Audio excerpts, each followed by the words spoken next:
In this episode of Unmute the Voices, I speak with Eduardo Peñalver, the first layman president of Seattle University and of Latino descent. In this episode, we discuss his love for 80s music, what it's like being a parent, taking your child to violin lessons, and he also provides some really great advice for those who are looking to make the next big step in their lives.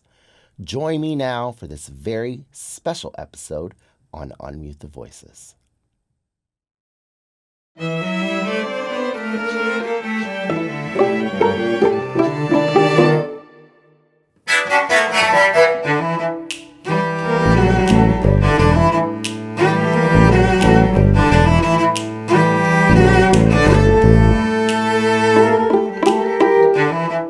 Eduardo, what a pleasure to have you here on Unmute the Voices. Welcome. How are you? Thank you. It's always good to be with you, Quinton, and I'm delighted to be here. So for those of you who do not know, Eduardo is my university president. I am a tenured music professor at Seattle University, and I have the distinct honor and privilege to have him here. So that's just a little bit of context as to who Mr. President is on this show today. Eduardo, you have done so many amazing things in your career. You were the dean of the law school at Cornell, and now you are the president at my university, Seattle University. You are also a very accomplished attorney. I'm just curious, for all of the things that you have done in your career, it's brought you to kind of this pivotal point. Is that something that you have always aspired and wanted to do, was to become a university president? No. I'm not sure I knew what a university president did or really was. It was sort of an abstraction to me as a student, for sure, even in college. I mean, we had a great president when I was an undergraduate, and this was someone who, I would see around campus occasionally, but what that person's life was like or what they did was a total mystery to me. I eventually knew I wanted to be a lawyer. But when I went to law school, fully intended to be a practicing attorney, and I would say that was true really up until the last year I was in practice. I mean, even just getting into higher education as a law professor was something that I came to very kind of late, and I would say accidentally. But I loved being a professor, and so the idea of them becoming an administrator or a law school dean was something that I wouldn't say I aspired to until shortly before I applied for the job. But once I got into administration, then the idea of being a university president was something that I thought about, because once you're a law school dean, there are only so many things that you can do, that people will hire you to do, actually, apart from continuing to be a law school dean. So being a university president was one of those things, and I was excited by the opportunity to come to Seattle University. So being here at Seattle University, how has your experience been? What are some of the things that you have learned, and some of kind of the challenges also that you feel that you have experienced or see being a president of the university? I mean, it's been an amazing experience. It's definitely been a whirlwind. This was announced, God, it's unbelievable. It's been over a year and a half at this point since the transition was announced, and I've been in the job since July. But the number of people I've met, the meetings I've been in, it's just the volume has been incredible. Everything is about at Seattle University is about 10 times the size of what I was dealing with at Cornell Law School. So I have about 10 times the number of students, about 10 times the number of faculty, staff. Unfortunately, not 10 times the budget. That would have been great. but just the complexity of this job as compared to the job of a law school dean um, has been breathtaking and fully engaging, is what the way I'll put it. So Mm. it's been great. It's been a lot of fun. And what about like challenges? I mean, you're talking about 10 times the amount of everything. Is it kind of also the 10 times amount of challenges being a president of a larger institution and being a dean of a law school? Like, what's that been like? I mean, there are different challenges. I would say the volume is certainly higher, but the challenges in some ways are what makes the job interesting. It's why I enjoy being an administrator. The Mm. uh, So a couple challenges. I mean, one is I mentioned, I have 10 times the number of people, but not 10 times the budget. So that means Yeah. I'm kind of trying to figure out how to do things more efficiently, and lots of things I want to be able to do, and I need to go and find those resources. So that's one challenge. Um, uh, I was used to dealing with law students who have a particular kind of challenge of their own, but they're at a different stage in life than undergraduates. They're all studying one thing, which is, makes it easier to kind of get your head around how you can help them. Where I have now, a school with undergraduates studying everything from computer science to literature to social work and nursing, and just trying to make sure that I understand the breadth of the student experience. Gone from a law school in a rural setting in Ithaca, New York, to a university in a very much in an urban setting, coming out of a pandemic. So lots of challenges associated with that. Yeah, but it's all, it's why we do this work. I think those of us who enjoy administration, for me, it was kind of a continuation of my legal career. Yeah. I became a lawyer because I like problem solving and kind of getting my head around all kinds of different challenges. And one of the great things about being a lawyer is every day is different. You're moving from one matter to another, and you could be working on a case involving an ultrasound company on one day, and then the next day you're working with a civil rights case or something, you have to kind of learn a new area of law and learn a whole new set of facts, and sometimes a whole new business from day to day. And being an administrator is sort of like that. Every day you're sort of moving from one set of challenges to another and trying to help people solve their problems. And if you enjoy that, then you're in the right job. Wow. That's a lot, and a lot for one person to be able to take all that in on. So I guess it is good that you like to solve problems, and I guess having that legal background, especially in research and problem solving, as you mentioned, is I think really critical and vital to the position of being a president. How has it been being back in a major city? Has there been any sort of culture shock there, or has there been, um, how's that been for you?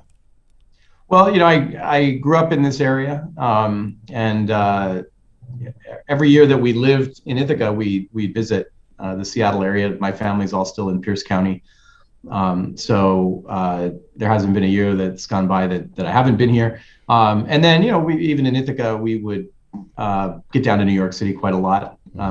So being in an urban setting um, I mean, it does present differences, and we talk about kind of the transaction costs of life, like just getting from point A to point B around the city of Seattle takes longer. I have to kind of plan around, traffic, and I understand that even, that I'm experiencing Seattle with less traffic than pre-COVID. So Oh yeah. people keep telling me it's going to get worse. So I'm being eased into it. But those dimensions of urban life are certainly part of my learning curve here. And I mean, the other part of just coming back into like urban life is that you're the first Latino president in the history of Seattle University. How is that showing up in predominantly white spaces, white male spaces more specifically, because of the Jesuit tradition at the university, as a Latino man? How has that been for you? Well, it's one thing that I've experienced in my career is that just what you're describing, but over and over again. So when I became a faculty member at Cornell Law School, I was the only Latino faculty member at the law school. When I moved briefly to the University of Chicago, I was the only Latino faculty member at the law school at the University of Chicago. When I came back to be dean at Cornell, I was the first non-white dean in that school's 130-year history. So they had this is just I'll just share this because this just came up. In the library at Cornell, they have the portraits of all the deans going back to the first dean, and I was the 16th dean, I believe, and so there were 15 portraits hanging, and then 15 older white men, and so they just hung my portrait in the library, so I became the first brown portrait there, and there are a couple answers to the question, how does it feel? I mean, it always to me feels like a unique privilege, right, to be changing that pattern, and I'm cognizant of both the responsibility that I have to do well, but also to do differently, right, to be present for students in a different way, that for my experience is to make a difference to how I do the job. Because as a student, I was very conscious of the fact that, my faculty or my administrators were, for the most part, white men, mostly, right? White men and women. And we, I talked to my fellow students of color, and we felt that as a gap in our experience at these institutions, and part of that was a desire to be able to connect with people intergenerationally and to learn from their experiences. And you can do that. I have had great mentors who are white, so it's not that your mentors all have to be and look just like you and have all the same experiences you have, but you kind of want also to feel represented a little bit and to have that point of contact with people in positions of authority. And so I try to be very present for students of color. When I was a faculty member, I was always the advisor to the Latino Law Student Association, and as an administrator, I work hard to both be present for all students, but in a special way for students who really who haven't had that, haven't had a dean or a president who shares those identities with them. And but I also try to build teams around me that are diverse as well. And so I very much I think did that at Cornell Law School, and I'm trying to do that here at Seattle University. Because this goes back to something you said before, like how can the fact is, it's not all about me, right? One person can't do this, can't solve everyone's problems. That's not the job, right? The job is really about facilitating and helping people kind of solve their problems, and so that it is always a team effort, and so building a diverse team, it can start at the top, but it has to really go much deeper than that. I love what you just said about that, of really facilitating and empowering people towards doing their best work. And in order for that to happen, you have to have a diversity of people, of ethnicities, of races, of gender, etc., in order to really hear the perspective of the people. I really appreciate that. I'm curious, you have two sons, and how do you have these types of conversations with your sons? Being that you're the first Latino man in a lot of different spaces, how do you talk to them about how they show up as brown young men in predominantly white spaces? Well, I think one of the benefits of living when we live is that the spaces are becoming more diverse. Mm-hmm. So if you look at Seattle University, in our undergraduate student population, the current first year cohort at Seattle University is actually majority Black and brown, and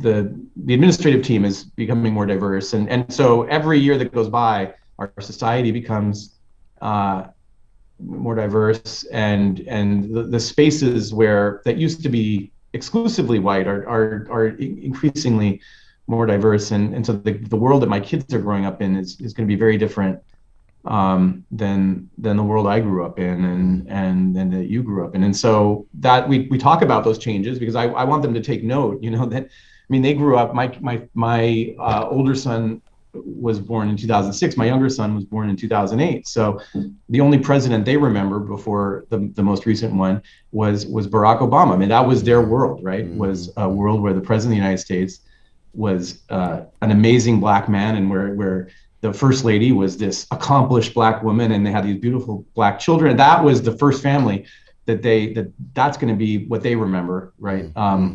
As their first experience of political leadership in the United States. So that's very different than, my memory of, I guess the first president I remember would be Jimmy Carter and then Ronald Reagan. So it's, as they kind of move through their world, the formative experiences they have will hopefully be different than ours. And speaking of your sons, one of your sons, and I think it's most appropriate to talk about that on this show because it's a music show, but plays the violin, and you are a Suzuki dad, or were a Suzuki dad. I was, yeah. Can you talk a little bit about that? What is a Suzuki dad, and what your experience was with your son taking private violin lessons? Yeah, this started before I became a dean. So I think he started taking violin lessons when I was a faculty member at Cornell, and I think I got picked as the Suzuki dad because I could at least read sheet music. I played clarinet in elementary school. I haven't really played an instrument since 8th grade, but I could read treble clef.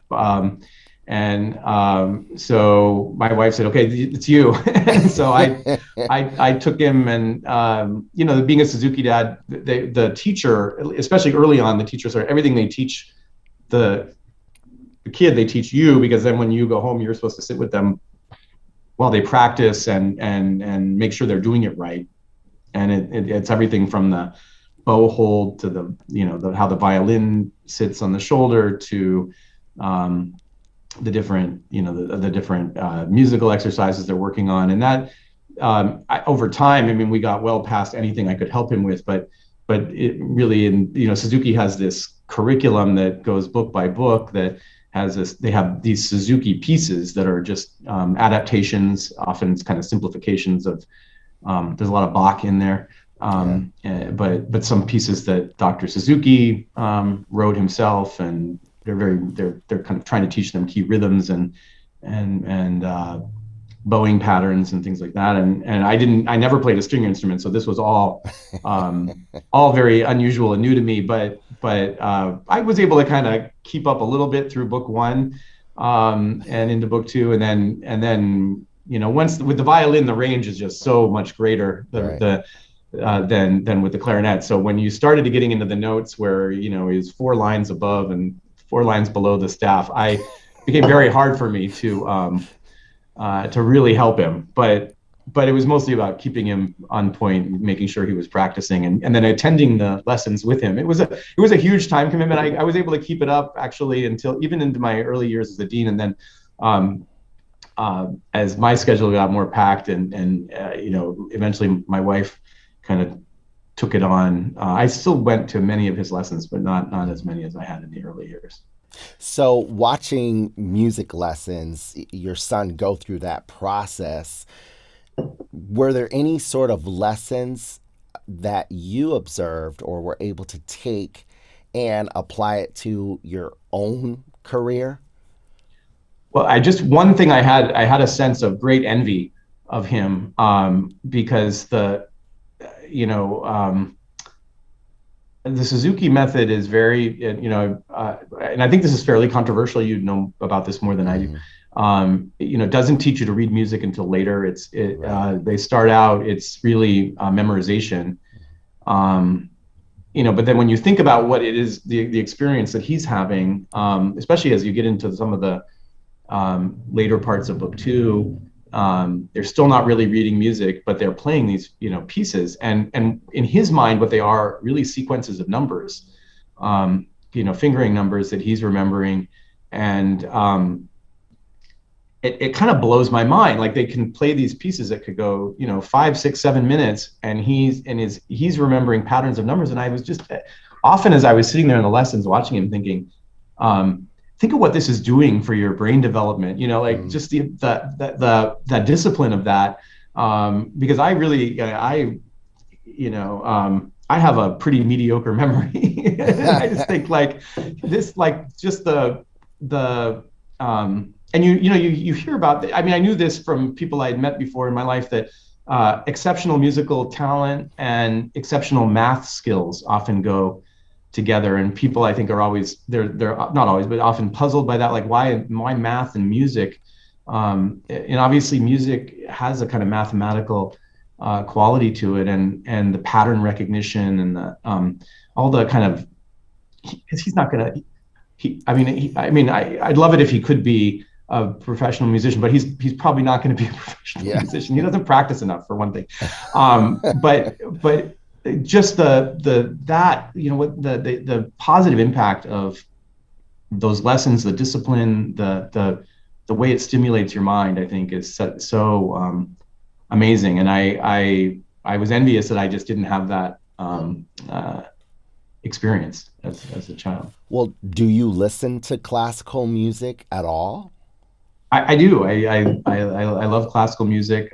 My dad is a huge, in particular, my dad is a huge classical music fan. My mom, growing up, was so when I was a kid, my mom was a nurse. Just to walk you through my family history. My dad was a pediatrician. My mom was a nurse, and then after she had my, let's say my next younger brother, she decided to just stay at home with him, and then she would engage in volunteer work. But we were living in Puyallup. She was on the board of the Tacoma Philharmonic, and we would go to a lot of classical music.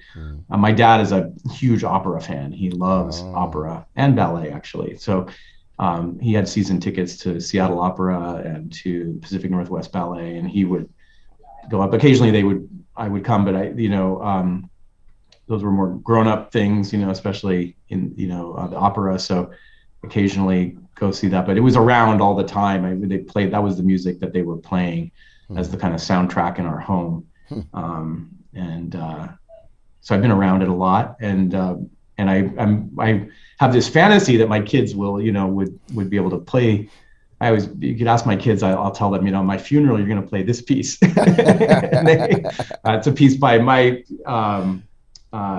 Corelli. I love this, the Corelli Concerto Grossos, and there's one in particular. This is one you have to play for me. Okay.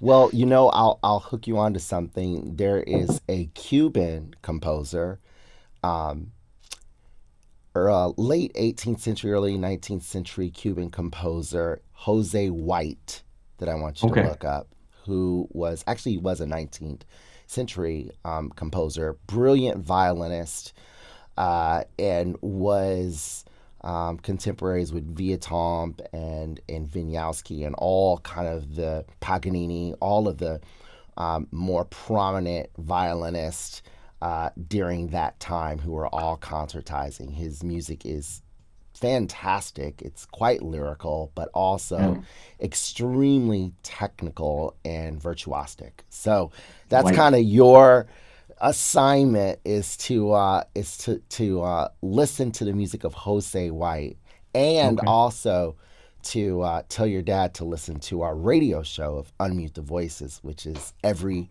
third Saturday at 3 p.m.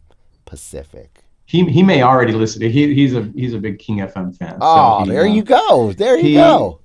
The other Cuban composer, I don't know if you've come across the music of Ernesto Lecuona. Yeah. Who is the piano composer. Yeah. That's I heard a lot of that as well. Good. Well, Cubans are very proud of Lecuona.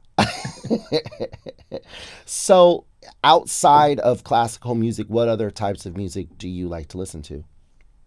I have a fairly eclectic musical taste.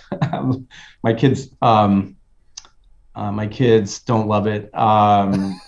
It leans very heavily on the '80s, but pretty much Now, cuts across 80s, genres. but 80s can be anything. So, are you Yeah, talking like Phil Collins 80s? Are you talking Whitney Houston 80s? Are you talking Luther Vandross 80s, Michael Jackson all 80s? of the Like, above. I love, yeah, Run DMC, I didn't Beastie even Boys. mention hip hop. Yeah, Wait a yeah, minute. no, yeah, all of everything you just mentioned. Because in the '80s, I feel like we all listened to a wider range of music than True, than true. people do now. You kind of listen to whatever was on the radio, and and you had stations that were more kind of new wave and stations that were more top 40 and then Right. some hip hop. But it was like there were like three stations and everyone listened to them. Um, but yeah, I love old school hip hop, especially Run DMC, Uh, Beastie Boys, and even in the '90s,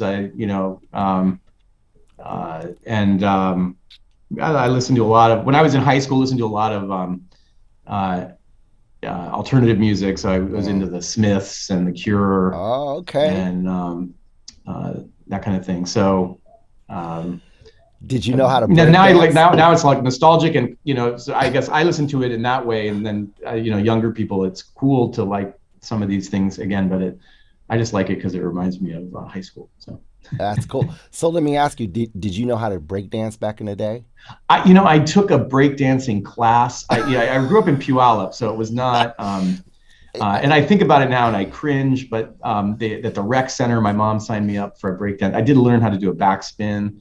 Um, I loved break. There was a movie Breaking I that, remember yeah, breaking. Yeah, yeah, yeah. amazing. I mean, I was terrible, but I did enjoy breakdancing. That was we need to, and some of that stuff it kind of comes back occasionally, right? But it's breakdancing was awesome. Okay, there you go. So I have one last question for you. You've accomplished so much, and in just your career, and one thing that just strikes me about you that I really admire is your sense of self and your sense of purpose of knowing who you are and what it is that you want to accomplish. What sort of advice can you give to someone, maybe a prospective student who wants to attend Seattle University, maybe a student who is getting ready to graduate and go out into the workplace, or maybe someone who is in their career and maybe they're a professor looking to become a dean of Cornell Law School or president of a company or something like that?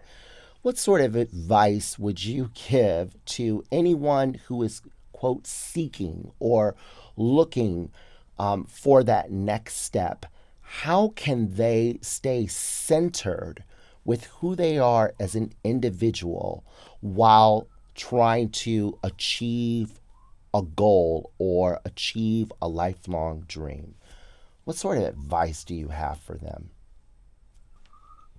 I feel like young people today are so much better at that than I was when I was their age. I mean, their comfort with themselves is way higher. This was actually go back to the '80s a little bit. One of the themes of so many both '80s movies, but also like those movies where they go back to the '80s, like Like Back to the 21 Future. Jump Street. Yeah, Oh, yeah. like because the I feel like we were so much more constrained, in terms of the identities we could express, and everyone was trying to be a certain kind of cool, and that what meant one thing, and or a certain kind of man or a certain kind of woman, and it's like in the current generation, there's so much more comfort with ambiguity and with identity across a whole range of different, intersectional identities. And not that it's like perfect out there for everyone, but it's just, we're qualitatively in a different place in terms of people's ability to be who they are. So I feel like I'm constantly learning from from young people, right, and from my kids and from students, and they push us and they teach us about how to stay centered in yourself, while engaging with others, and while at Seattle University we talk about being a person for others, and serving. So, but yeah, having a good sense of yourself and a comfort in your own skin is something that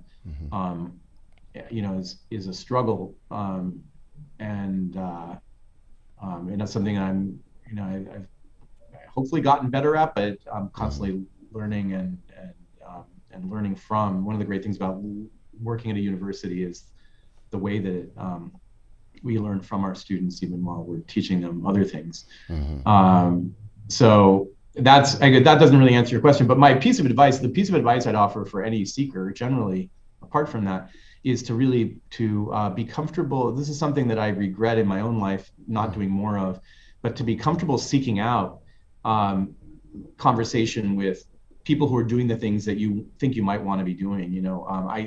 I was reluctant to go to professors' office hours. I didn't want to bother people, I just thought I'll be a bother if I ask them. But the fact is, this conversation makes clear people love to talk about what they're doing. Yeah. So like if someone's doing something and you see yourself in that place, or you'd like to be, just reach out, shoot them an email, or go stop in on their office hours, or just reach out. And sometimes they won't respond, but more often than you expect, maybe people will respond and enjoy talking with you about how they got where they are and what the challenges were that they overcame. Because you learn a lot from hearing those stories, and I think people are willing to bring you along and mentor you more than you might think. But some people are sort of trained from birth to be, ask for what they need and ask for what they want.